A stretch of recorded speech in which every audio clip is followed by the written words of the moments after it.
Big John McCarthy and Josh Thompson recently discussed the key factors behind Alex Pereira's loss to Magomed Ankalaev at UFC 313, which marked the end of what had been a legendary run for the Brazilian.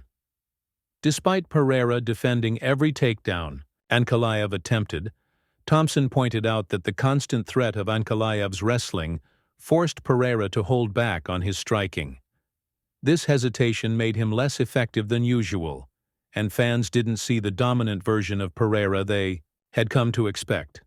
He was on the back foot, reserved, and lacked the usual confidence behind his shots. Thompson emphasized that to remain at the top in MMA, a fighter must be a well-rounded athlete, not just reliant on one skill.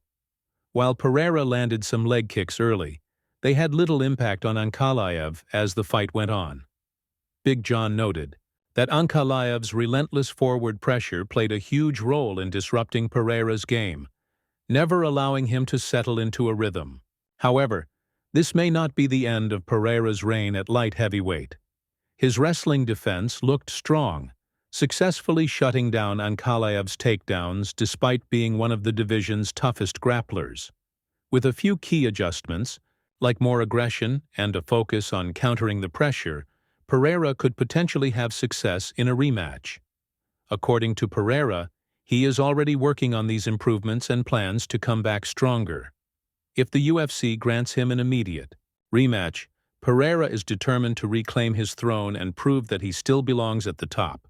That expectation for Alex was like, okay, look, be ready, be ready, be ready. The wrestling's coming. And it kind of did a little bit, but not at the level of which made him so hesitant in this fight, John. It only takes a split second to get caught and clipped. We saw it a little bit too with Ankalaev. The threat of the wrestling, he was able to catch Poatan with that beautiful shot towards the end of the round. Just when we talk about the sport of MMA, you have to be an MMA artist. You have to be a mixed martial artist. One of the big elements of the entire fight was the fact that Ankalaev, for the most part, made him move backwards, and he doesn't fight the same moving backwards. He's not as aggressive, he's not as offensive, and he's just a guy that needs to come forward, which is normal with most fighters. First off, going backwards burns more energy.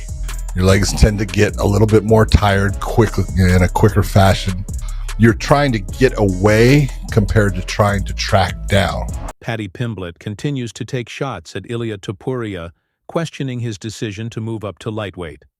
He doesn't understand how the featherweight champ will handle the bigger competition at 155, calling him too small for the division.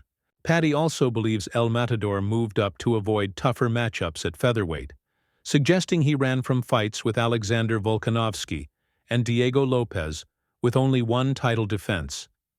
Many MMA fans and fighters, including Paddy, think he should have defended his title a couple more times before moving up. If he had done so, Ilia might have kept his featherweight belt while moving up to 155. The long-awaited showdown between Paddy and Ilia is looking more realistic than ever, especially if Paddy can secure a massive win over Chandler. A call-out of Ilia is almost guaranteed. However, as Paddy pointed out, by the time he steps into the cage with Chandler, El Matador should already have a fight booked. This means their paths may not cross just yet, but the build-up is only getting stronger. If both men keep winning, this grudge match could turn into one of the biggest fights in the lightweight division. Like, he has the audacity to call me fat when he's saying he can't make 145 anymore when he's a midget. Like, it just doesn't make sense. I think he ran from 145, to be honest, because he knew Volk not coming off a knockout loss 12 weeks earlier would give him a much tougher fight than his first fight with him. And then he also had Ankalaev and Lopez to fight. Like, I would have had a lot more respect for Ilia if he would have defended that belt 2 more times. And then I think he would have been able to keep his belt and not have to vacate it and move up and fight Islam or whoever has the belt at the time. But I don't think he deserves a straight title shot, and I don't think the UFC do either. I think he's going to have to fight someone in the top 3 or something if he wants to get a title shot. Surely he's going to get a fight booked in the next couple of months. He should have a fight booked by the time I fight Michael Chandler. That's what I'm thinking anyway. He should have a fight booked by then, definitely. Magomed Ankalaev recently revealed a heated exchange he had with Francis Ngannou that led to him refusing to spar with Ngannou ever again. Ankalaev, who resides in Las Vegas, frequently trains and gets sparring sessions at the UFC Performance Institute.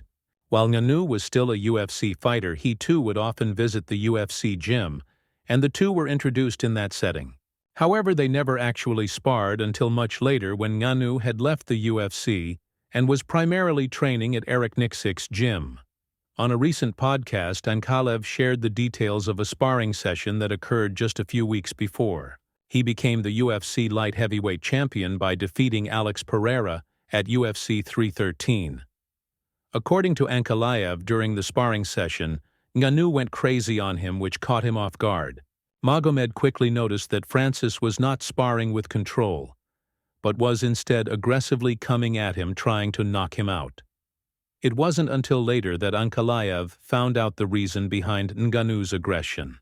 Apparently, Ngannou was seeking to avenge the knockout loss his friend Dalcha Lungiambula suffered at Ankalaev's hands in 2019.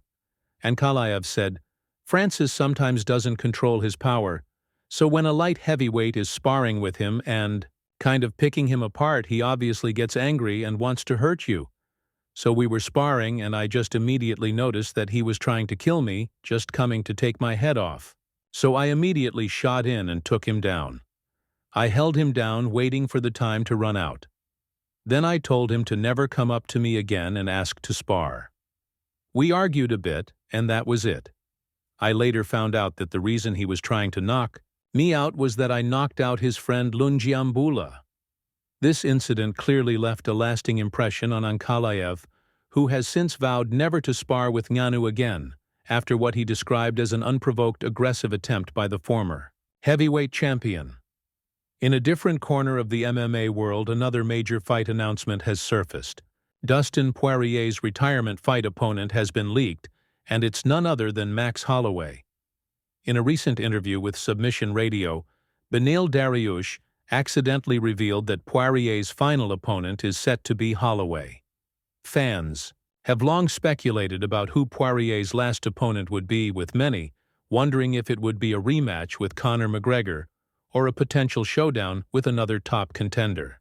However, Dariush's offhand comment seems to have settled the mystery, revealing that the UFC has already made the decision for Poirier to face the former featherweight champion in his retirement bout. No, and the problem is right now, my understanding is Dustin Poirier and Max Holloway are going to fight. That's what I'm hearing. I don't know if it's 100% sealed and done, but that's what I'm hearing. Really, ahead of me, all that's left is Gamrot, which he's ranked number 9. We've already fought. Who do you think would win between these two legends of the sport?